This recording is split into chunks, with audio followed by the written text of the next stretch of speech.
నిజాంపేట మండల కేంద్రంలోని శ్రీ రేణుక ఎల్లమ్మ తల్లి ఆలయం ఆవరణలో తెలంగాణ మాజీ ముఖ్యమంత్రి కల్వకుంట్ల చంద్రశేఖర్ జన్మదినం సందర్భంగా మండల బీఆర్ఎస్ పార్టీ అధ్యక్షులు సుధాకర్ రెడ్డి బీఆర్ఎస్ నాయకుల ఆధ్వర్యంలో ఆలయంలో ప్రత్యేక పూజలు నిర్వహించి కేక్ కట్ చేసి సంబరాలు జరుపుకున్నారు.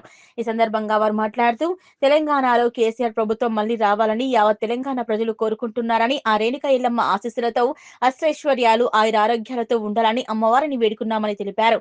కాంగ్రెస్ ప్రభుత్వం అధికారంలోకి వచ్చిన నుంచి ప్రజలకు చేస్తుందేమీ లేదన్నారు.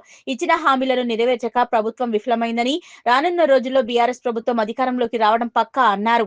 ఈ కార్యక్రమంలో కల్వకుంట్ల సొసైటీ చైర్మన్ అందే కొండలరెడ్డి, గ్రామ అధ్యక్షుడు చల్మేటి నరేందర్, మాజీ ఎంపీపీ బిజ్జా సంపత్, మాజీ ఎంపీటీసీ బాలరెడ్డి, పుప్పాల కిష్టారెడ్డి, మాజీ కోఆప్షన్ సభ్యులు అబ్దుల్ అజీజ్, మౌరం రాజు, ఆకుల మహేష్, రంజిత్ గౌడ్, రాములు గౌడ్, ఎల్లం యాదవ్, నాయని మహేష్, దుర్గయ్య, నర్సింహులు, తానం మల్లేశం, మంగ్య నాయక్, కనకరాజు, రాజు నాయక్, వడ్ల శ్రీనివాస్, బండారి తిరుమల్, లింగం తదితరులు పాల్గొన్నారు.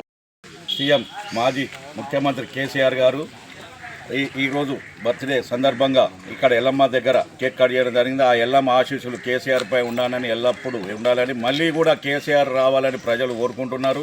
కాంగ్రెస్ ప్రభుత్వం చేసింది ఏమీ లేదు కాబట్టి మళ్ళీ కేసీఆర్ వస్తేనే బాగుండేది. ప్రతి ఒక్కరిని ఎవరిని అడిగినా, అమ్మల్ని అడిగినా, అక్కలని అయ్యల తాతలని ఎవరు చూడు కేసీఆర్ అని అంటారు. కానీ కేసీఆర్ మళ్ళీ గెలిచాడు. మళ్ళీ కేసీఆర్ చేసిన పనులే కానీ కాంగ్రెస్ వచ్చిన తర్వాత చేసిన పనులు ఏ ఒక్కటి లేవు. కళ్యాణ లక్ష్మి ఇస్తున్నాడు, కళ్యాణ లక్ష్మి తులం బంగారం ఇస్తున్నాడు, ఇయ్యలేదు. 2000 నుంచి 4000 ఇస్తున్నాడు వితాంతులకు, అది కూడా లేదు.